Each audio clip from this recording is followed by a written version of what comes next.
Now that we're into the hottest months of the year, I'm reaching for clothes that are breathable, easy to style, and built to last. But I've stopped wasting money on fast fashion that barely survives the season. And that's why I'm so glad I found Quince. Quince makes it easy to upgrade your summer wardrobe with timeless staples that feel luxurious without the luxury markup. I've been living in their 100% European linen shorts and flowy dresses starting at just $30. And I picked up a pair of their Italian leather platform sandals that look and feel just like designer brands, but at a fraction of the price. Quince creates timeless, high-quality pieces, and they cut out the middleman, which means less waste and more value. Their clothes aren't just trendy, they're enduring, and they work only with ethical factories that prioritize both people and the planet. It just makes sense. Fewer, better things. Pieces I'll wear for years. I use Quince, and I know you'll love it too. Give your summer closet an upgrade with Quince. Go to quince.com/bestofyou for free shipping and 365-day returns. That's QUINCE.com/bestofyou.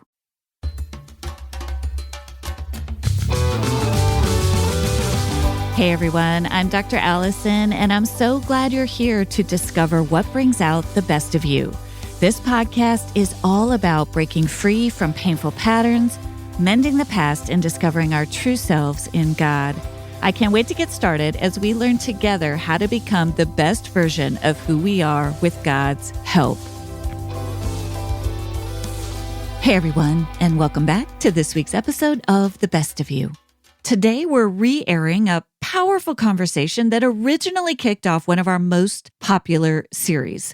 The series was called What Does the Bible Really Say? And in this 4-part series, it was episodes 54 through 57, we explored big, often misunderstood spiritual questions like, am I really supposed to die to myself? Can I really trust myself? Should I turn the other cheek? And today's question, can I pray my anxiety away? These are the kinds of questions so many of us have carried, especially when we're navigating pain, confusion, or inner conflict. And in this episode, we take a deep dive into anxiety. What is it really? How does our faith inform the way we engage with it? And does the Bible actually tell us that it should just disappear if we pray hard enough? To help me explore this question, I spoke with Curtis Chang, someone I admire deeply for the depth of his theological insight, his honesty, and his heart. Curtis is a theologian and a consulting faculty member at Duke Divinity School. He's a senior fellow at Fuller Seminary and the host of the Good Faith podcast. He's written for outlets like the New York Times, Christianity Today, and NPR, and he's the author of a beautiful and transformative book called The Anxiety Opportunity: How Worry is the Doorway to Your Best Self. This is such a thoughtful, hope-filled perspective on anxiety. It's both deeply personal and spiritually rich. Curtis shares his own journey through debilitating anxiety, including a moment that brought him to his knees and how that experience eventually reshaped the way he understood God, himself, and the process of healing.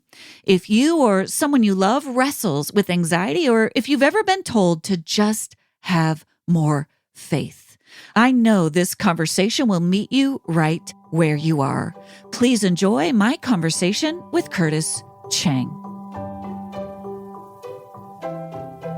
I've read a lot of books on anxiety, Christian books on anxiety, secular books on anxiety. And this is one of the first books I've read in a really long time that stunned me. Listeners don't see the fact that you've got a bookshelf stacked full of books behind you that prove that this is indeed true. So I don't want to spoil it because we'll get to it toward the end, but you brought in one of my favorite theologians, which is N.T. Wright, but you brought it together with anxiety in a way I'd never thought about it. And I had an immediate epiphany. I was actually on a plane. It was so striking to me. It's a really good book. It's called The Anxiety Opportunity, and I cannot wait to have this conversation with you, Curtis. Thank you for being here on the podcast today. Oh, it's a pleasure to be on talking with you and talking about really substantive matters. So I'm really looking forward to this conversation as well. Thank you.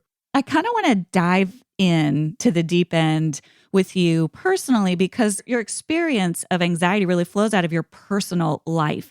And you start the book off talking about your experience with anxiety as a young boy. And it was just so compelling. I think any parent reading that, is just, their heart is just being so tugged toward this very vivid description of what anxiety was like for you. Can you tell us a little bit about that? Yes, and I think it's important to recognize that we've always lived with anxiety. We certainly are living with higher rates of anxiety. I think objectively, all the studies show that anxiety rates have gone up substantially, especially for our teen. So if you're a parent, odds are you have a child, a teen in your family that is suffering from anxiety, and you know many, many other families with kids who are suffering from anxiety/depression. In my church, I don't know a single family, I think, that hasn't been touched by this. So we are living in a pandemic, a mental health pandemic of anxiety, that's for sure.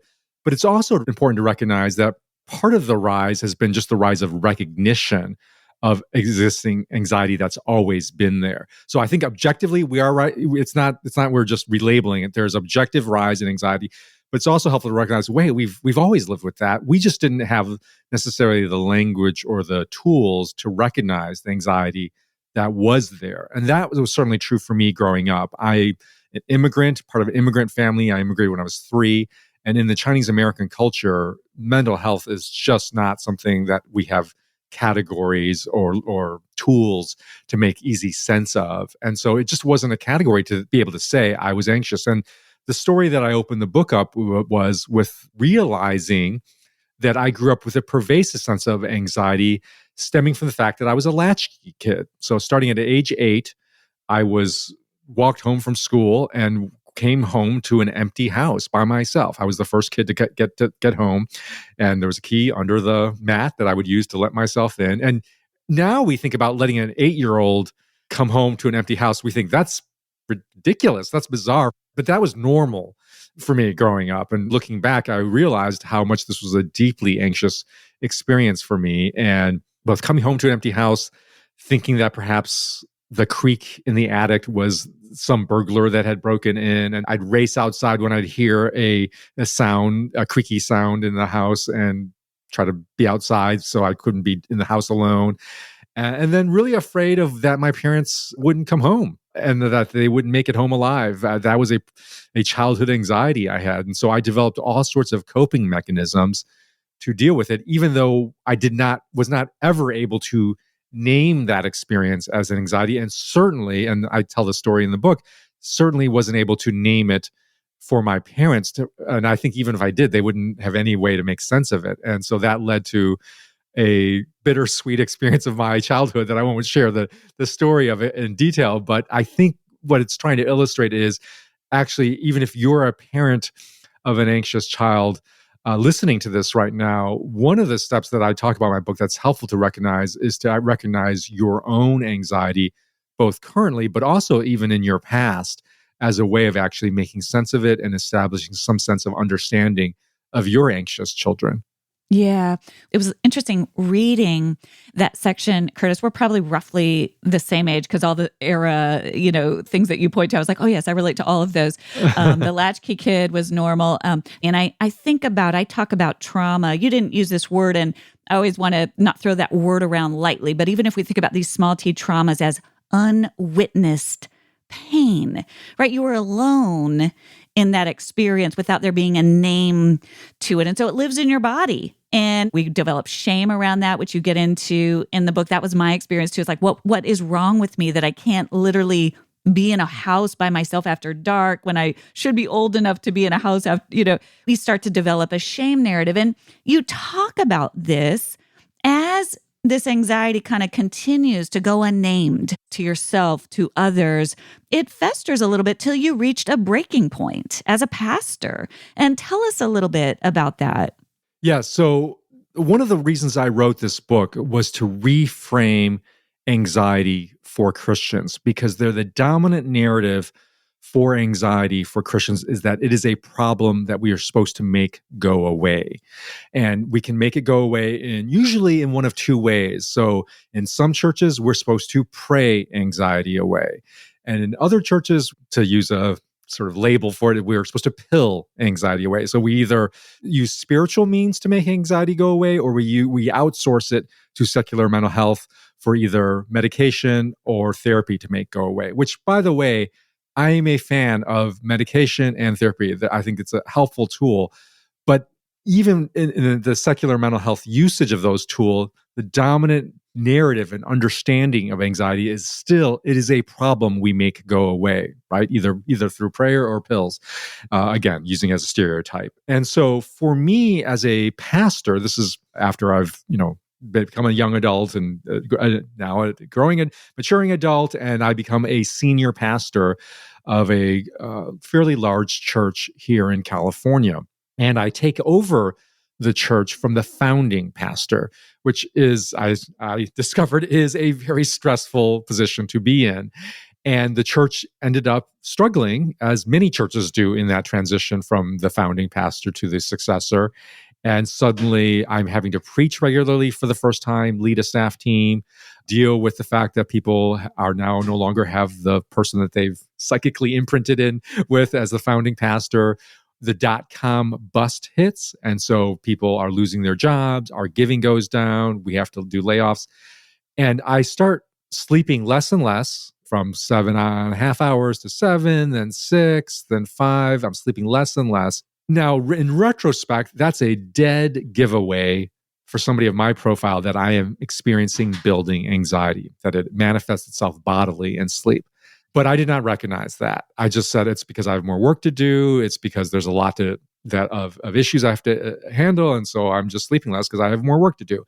And what I didn't recognize was that I could not, at that point, admit to myself or anybody else that I was suffering from anxiety because of that narrative, that it is a problem that we're supposed to make go away, pray away. And in some churches, it's even a sign of lack of faith, or even a sin. Even many churches will even go so far as, it shows you don't really trust God. So they misuse Philippians 4:6.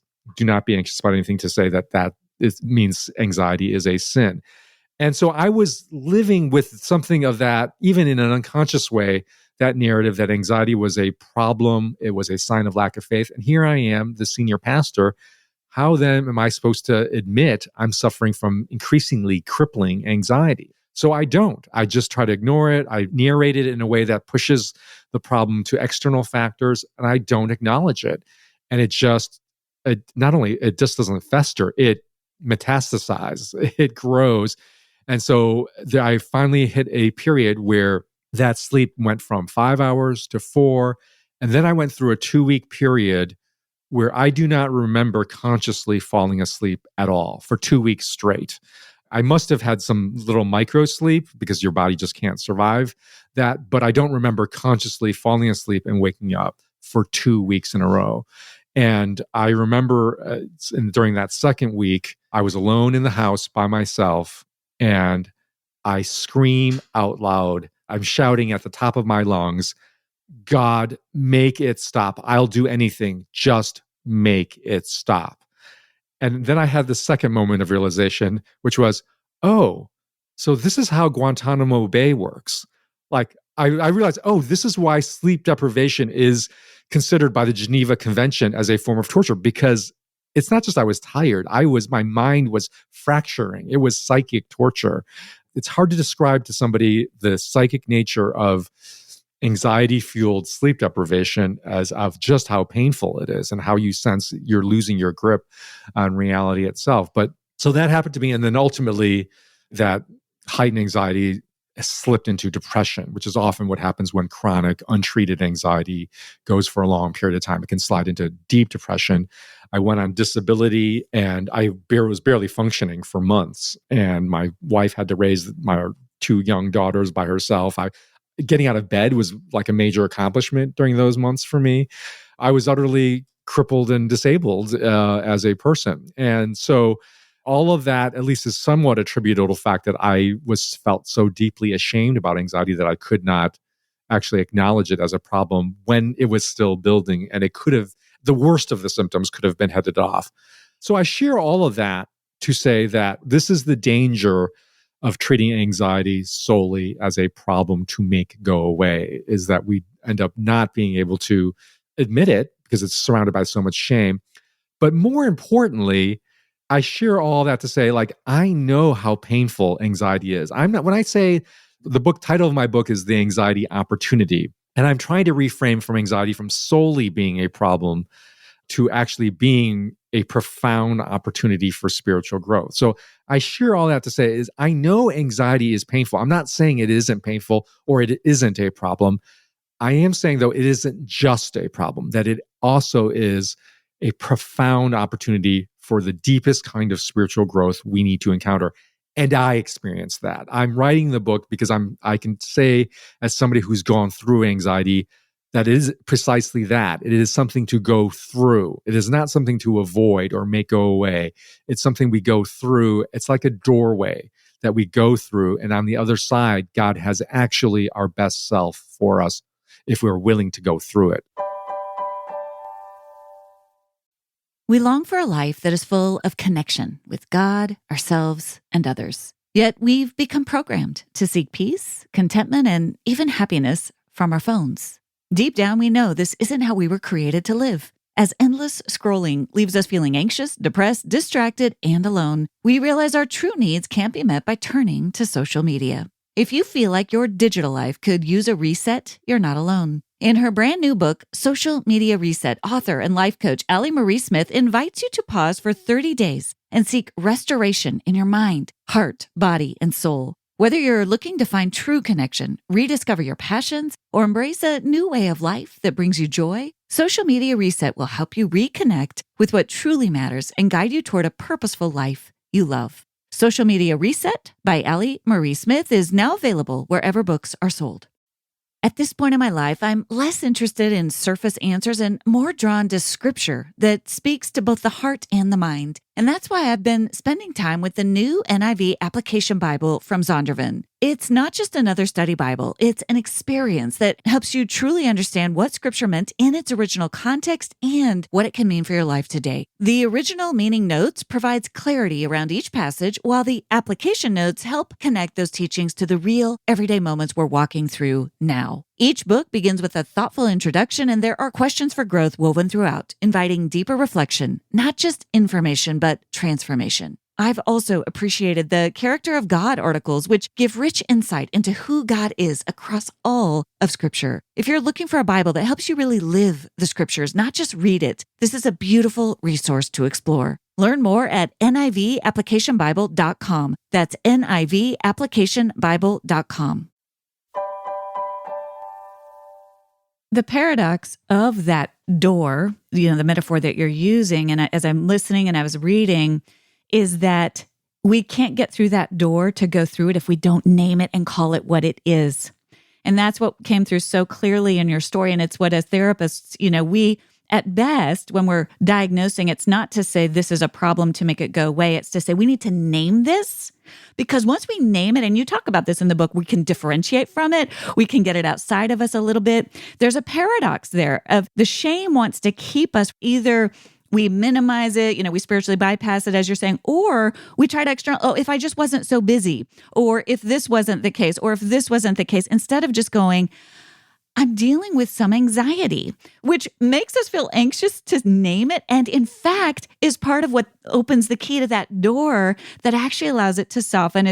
We talk about it in IFS terms as befriending it, which isn't to say that you love the experience of it, but the minute you can name it, as Dan Siegel says, you can start to tame it. And you really show us that in the book. It's such a gift that you take us into your journey, Curtis, because it was very real for you. You know, this was not a minor event. And it wasn't just a one-time event, right? Like I explained how I grew up with it, although I didn't have the name for it growing up, because I had developed so many coping mechanisms that made it a highly functional anxiety until I hit that breaking point as a pastor.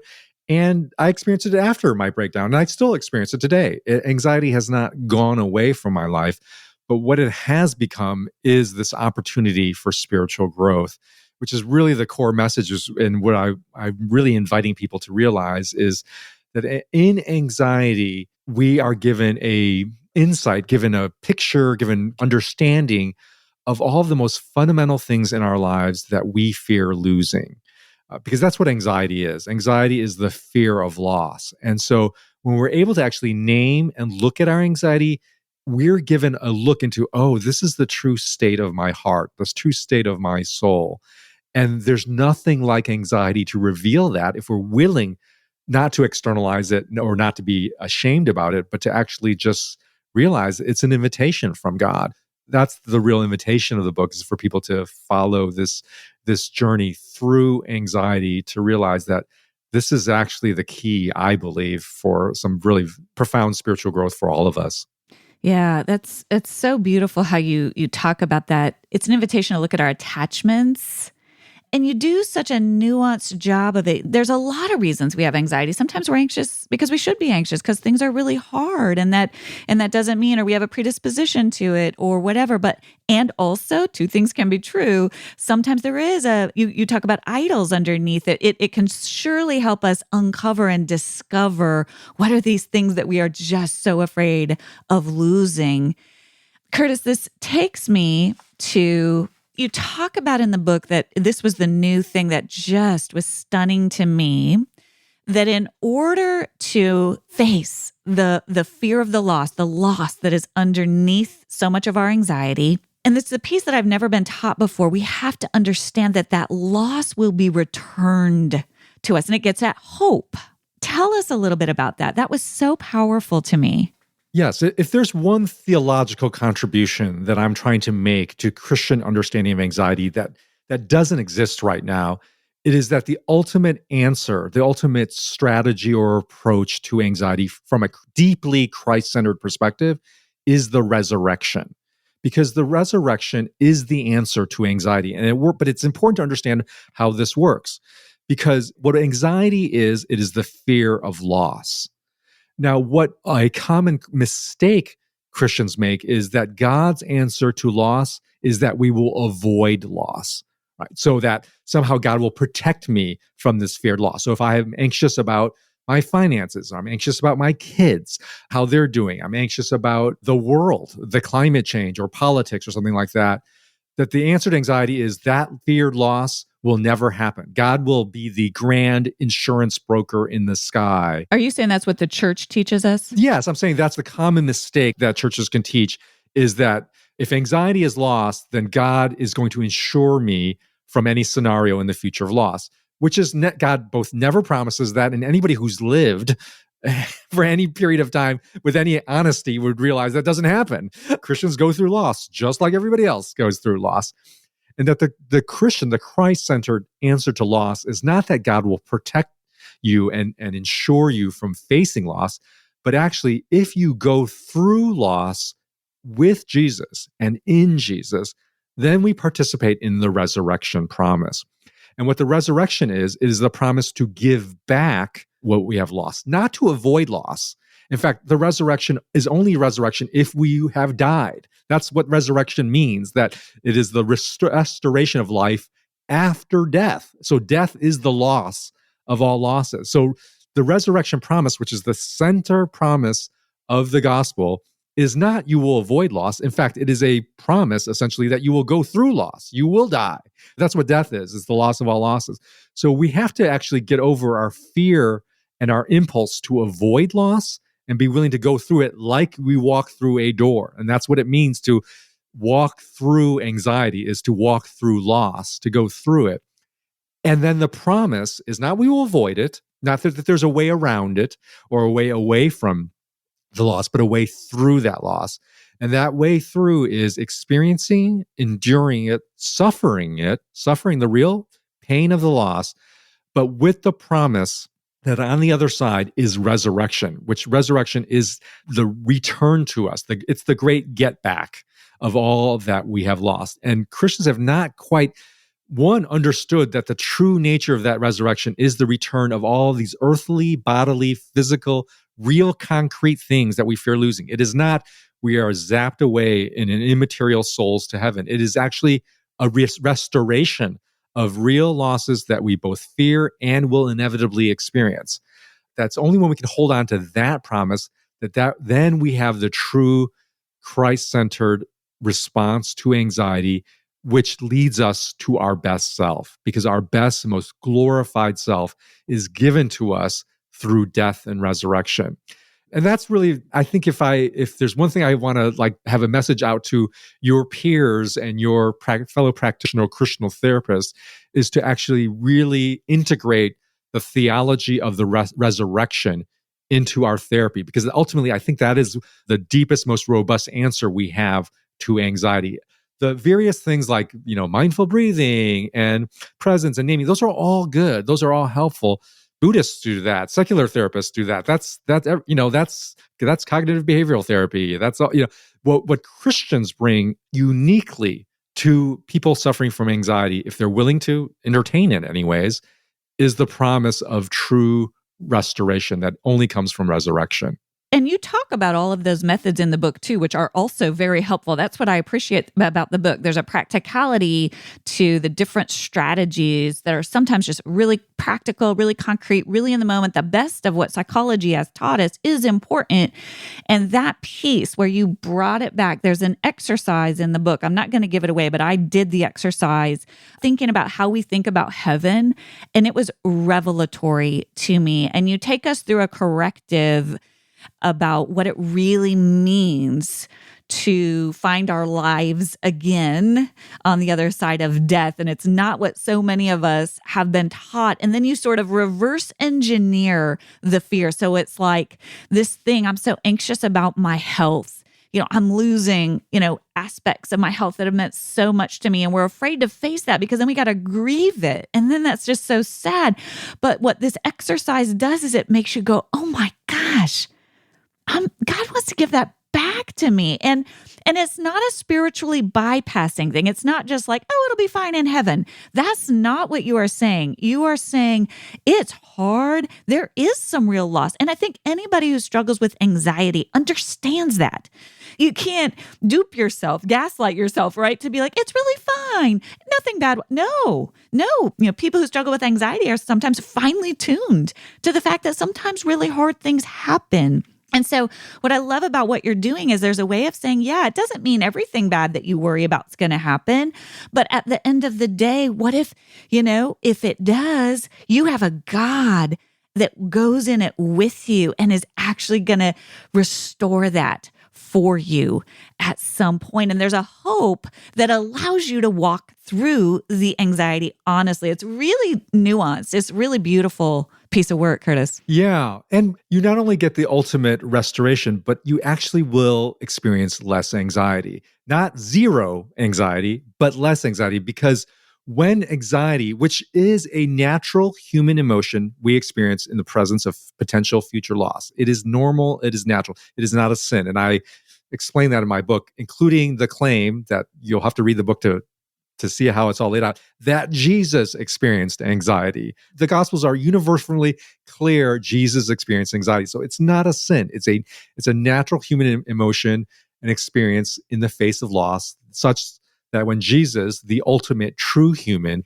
faced his impending loss in his death, he experienced all the symptoms, or not all, but many of the symptoms, classic symptoms of anxiety. And the scriptures are clear about that.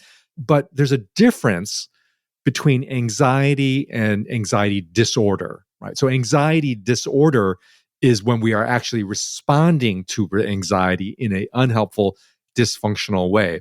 And one of the most pervasive common thread that you run through anxiety disorders, and studies have shown this avoidance, is that we're actually trying to avoid anxiety. We're afraid of feeling anxious, but we can't actually avoid it because it's a natural human emotion in the face of inevitable loss.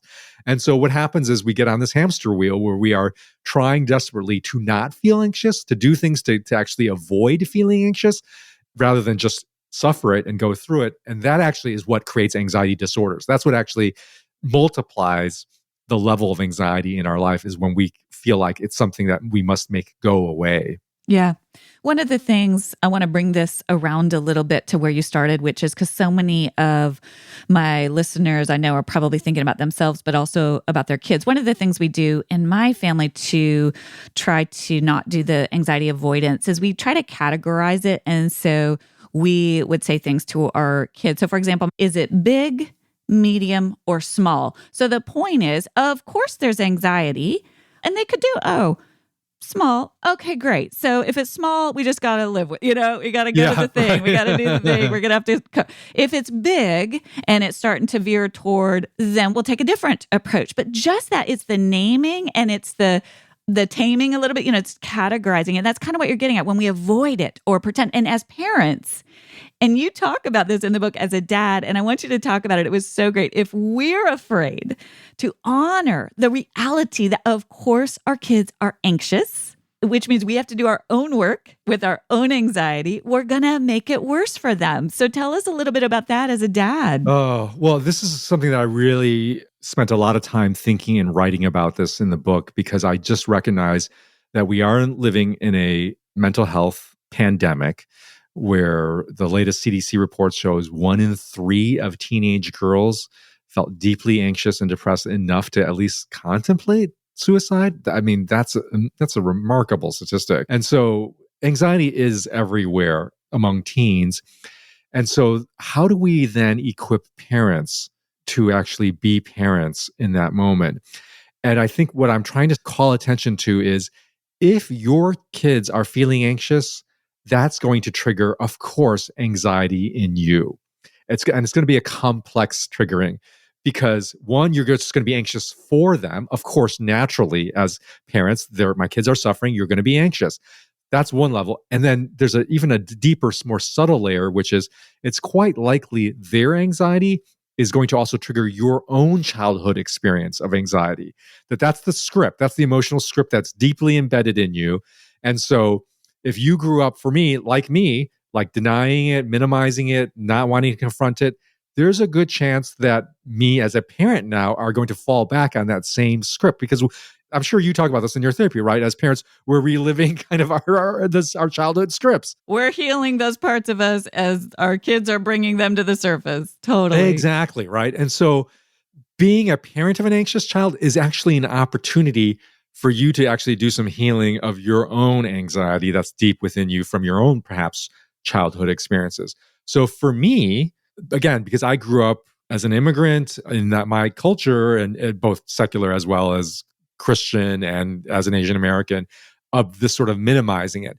And the way that gets transmuted to me now is along with being a theologian, I'm also a consultant. I consult organizations on strategy and leadership and so forth. And so what I end up doing, my temptation as a parent, is I slip into what I call consultant dad. And consultant dad is really trying to solve their problems. And what's been the hardest thing for me to recognize is recognizing how so much of my motivation when I'm being consultant dad and trying to solve their problems right away is I'm actually trying to minimize their problem. I mean, there's part of me that is actually like legitimately loving them and wanting to solve their problem. But there's this unnamed emotional motivation that's like, I want them to be okay, because them not being okay is making me not okay. And so I want to minimize it. And so it's a very sophisticated, in some ways, method, although actually it's not that sophisticated, because my kids can see right through it. They can't quite exactly name all of it, but they recognize something about consultant dad is not right. They don't like consultant dad and I think the reason is because they realize at some either named or unnamed level, they recognize that consultant dad is trying to minimize their problem, and it's not giving them space to feel what they're feeling. Well, and consultant dad is trying to make the anxiety go away. That's right. Without first naming it, honoring it, putting it. And I love that self-awareness is so beautiful, because we all see it, we all do it, we see it in our spouses, right? When you just jump in, to save the day. So you talk about it as consultant dad, and then what is it that you kind of move toward? Yeah, I call this other self, to use your IFS sort of paradigm, that we have multiple selves that we can call on, right? If there's consultant dad, there's also grieving dad. And grieving dad isn't jumping in to solve the problem. Grieving dad sounds something like this. Honey, that sounds really hard. I'm so sorry you're feeling that. And that's totally understandable. And that sounds really different than, let's solve this problem. Like, you need to do this. Have you thought about this?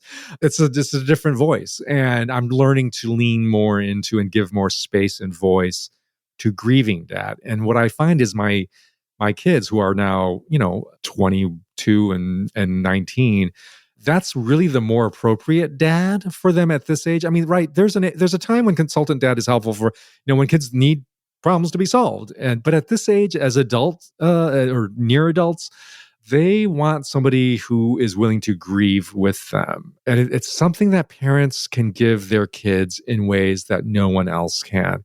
Because I've discovering this right now with my own kid is that because so many of their peers are also anxious, that there's not a lot of capacity among their peers to actually grieve with each other, to actually hold because they're all overwhelmed themselves with their own anxiety, that peer teens have a hard time actually making room for each other's anxieties because they're feeling so over capacity themselves. And so one of the great gifts I think parents can offer their kids is not to be the problem solver, although there's moments and times when that can be appropriate, but to be the one who is grieving with your kid and making room for it and ultimately deeply accepting their kids, right? Because the parental acceptance of your child, even as they are anxious, is something that I think any anxious person, but especially anxious teens, are deeply craving. Am I okay? Even as in my current feelings, am I okay? Am I still loved? Am I still accepted? Do I still belong? And that's the voice that the parents can give that no therapist, no doctor, no pill can deliver. It is that deep, fundamental, unconditional acceptance. And that's why it's so important for anxious parents to do their own work of accepting their own anxious selves. This is why I want them to read the book and do the work for their own anxiety, because it's almost impossible to accept a quality in someone else that you have not accepted in yourself. If you are rejecting, ashamed about, trying to make go away your own internal anxiety, you will not be able to accept, make space, receive the anxiety in your child. So it's both an opportunity and a necessary means of responding to your child. That your child's anxiety is an opportunity for you to grow in self-acceptance of your own anxiety, and then that self-acceptance will flow back to give back to your child what your child most needs from you. Hey, it's Paris. You know I love sparkly things, right? Like stars. Duh. And thanks to Hilton and AutoCamp, I just slept under them. Picture me, serving looks by the fire outside my luxurious Airstream, making s'mores with the kids, while a national park is our backdrop. The great outdoors meets Hilton hospitality. That's hot. Explore all the new ways to stay at Hilton.com. Hilton for the stay. Are your business expenses playing hide and seek? With Uber for Business, the small spends that slip through the cracks, like rides and meals, go right where you need them. Because it integrates with leading expense platforms, you can say goodbye to surprise costs, missing dollars, or chasing receipts. Everything's track downable. Uber for Business. Make small steps that make a big impact. Learn more at uber.com/small steps.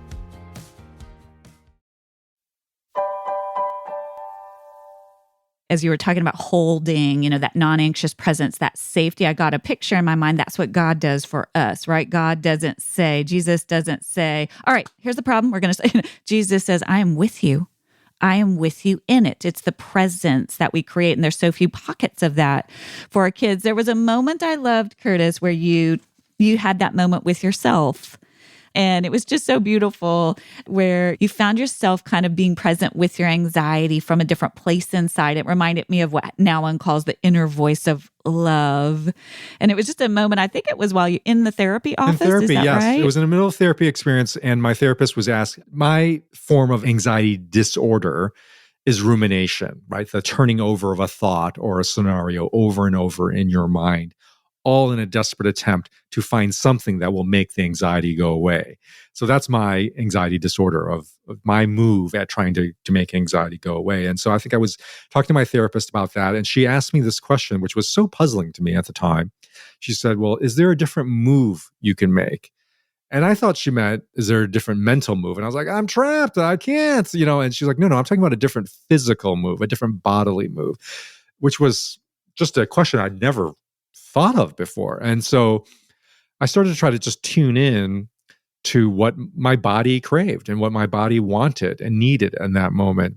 And I discovered a move, and I talk about this in the move, and it turns out to be just a very basic reaching across my body and giving my shoulder, it's usually my right hand to my left shoulder, a very gentle pat. And then as I was just gently patting myself, I heard myself say out loud, it's all right, kiddo. It's all right. And which was just, I was like, where is that? Nobody has ever called me kiddo before. My parents didn't call me that. No one calls me that.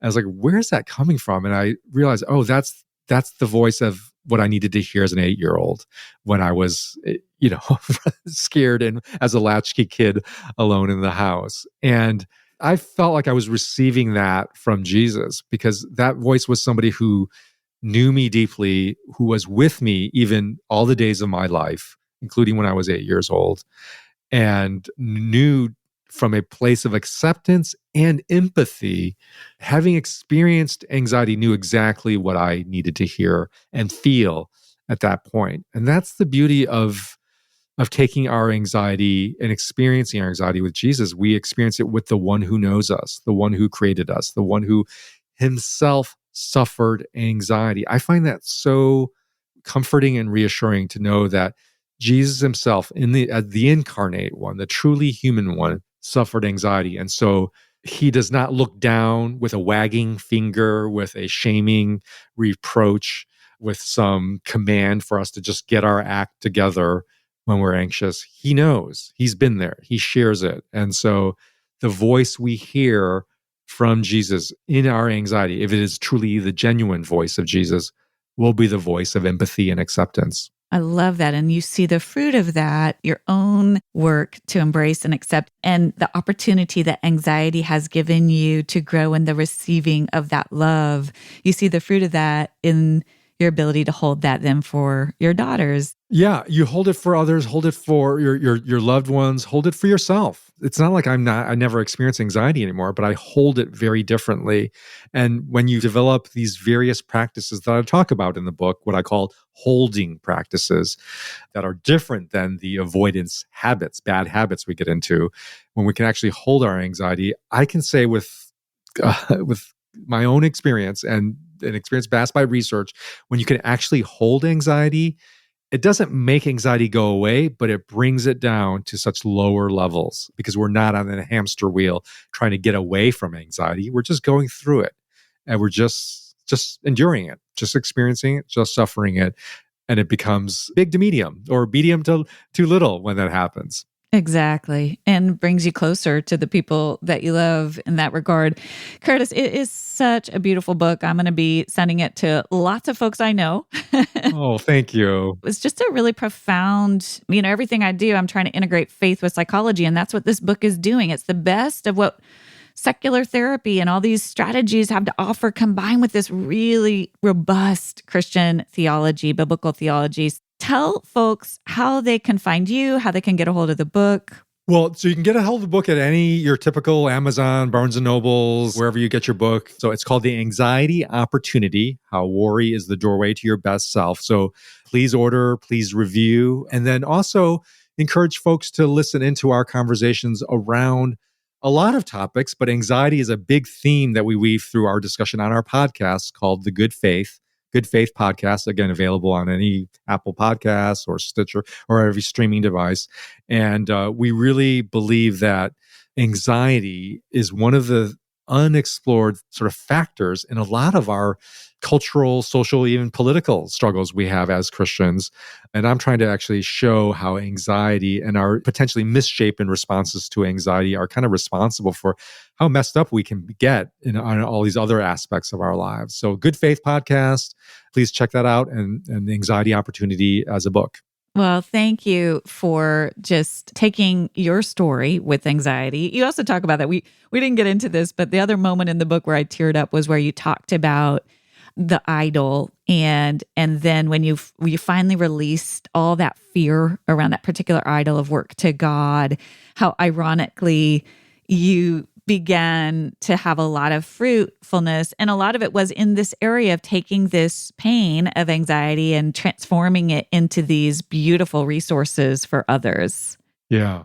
I found when I talk to people, they all end up having their own examples of that story, of where when they do finally walk through their anxiety, how God opens up amazing opportunities for them to love, care, serve others in the world. And that's the anxiety opportunity. So thank you for giving me a chance to share that with your listeners. And listeners, by the way, tune into Good Faith because we're going to have a great guest. But that's Allison. She's going to be coming on. And I can't wait to have this conversation because Allison, you and I have some really fun conversations to have about the self and what is the true self. I can't wait. I'm looking forward to it. Tell us, as I ask all my guests, Curtis, what is bringing out the best of you right now? So just most recently, I've been discovering music. And this sounds really, I feel kind of funny saying this, but I'm not a music listener.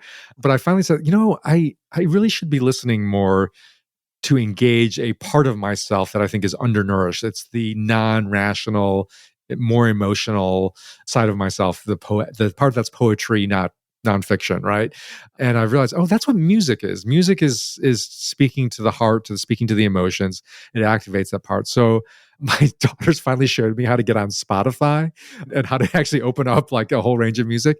And I'm going to put a shout out. The music of Andrew Peterson is bringing me great joy. So Andrew Peterson is a Christian musician based in Nashville. He's released 2 albums called The Resurrection Letters, Volume 1 and Volume 2. I highly recommend that because as you know, as we've talked about, resurrection is such, for me, interwoven to the Christian response to anxiety. And to have this musical exploration of the Christian promise of resurrection has been so soul-filling for me. So that's been the thing that's been bringing me joy. Well, I love that. I'm going to go check that out. I love that. I love your call to rethink and reimagine how we're talking about resurrection, that it is not this. I just want to put a plug in. If you just read those 2 chapters, I want to say it is not this sort of, we're just going to sit around in the sky and sing boring songs. That's right. What hope is there in that? Yeah. How is that a response to anxiety? Right. That just makes you, exactly. Yeah. I love it. Well, thank you again, Curtis. Check out The Anxiety Opportunity. Check out the Good Faith podcast. And we're just so grateful for you. Allison, it's been a pleasure. Thank you for having me. Thank you for joining me for this week's episode of The Best of You. It would mean so much if you take a moment to subscribe. You can go to Apple, Spotify, Amazon Music, or wherever you listen to podcasts and click the plus or follow button. That will ensure you don't miss an episode and it helps get the word out to others. While you're there, I'd love it if you leave your 5-star review. I look forward to seeing you back here next Thursday. And remember, as you become the best of who you are, you honor God, you heal others, and you stay true to your God-given self.